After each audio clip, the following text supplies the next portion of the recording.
Hello everyone, কেমন আছো? আশা করি ভালো আছো। আজকে নিয়ে চলে আসলো নতুন একটা ভিডিও নিয়ে। আজ ছিল বাস্তু পূজা, সেই জন্য আগের দিনই ঠাকুরটা বানিয়ে রাখা হয়েছে। পরের দিন ঠাকুরটাকে এখানে বসাবো। দেখো, এদিকে আমরা রান্নার জন্য উনুন বানিয়ে নিয়েছি, এদিকে ঠাকুরটাও তৈরি করে ফেলছি। প্রথমে গাঁদা ফুল দিয়ে সুন্দরভাবে এখানে এটা একটু কাঠি দিয়ে লাগাতে হবে, তারপর দুপাশে দুটো ফুল দিতে হবে। এভাবে আমাদের ঠাকুরটাকে বানাতে হয়।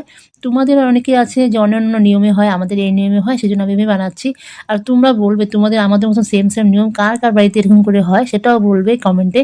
দেখো, পুজোর জন্য সব রেডিমেডি করে নিয়েছি। দেখো, সব বাবা আগে থেকেই বাজার করে নিয়ে এসেছে, ওগুলোই এখন রেডি করব সবগুলো।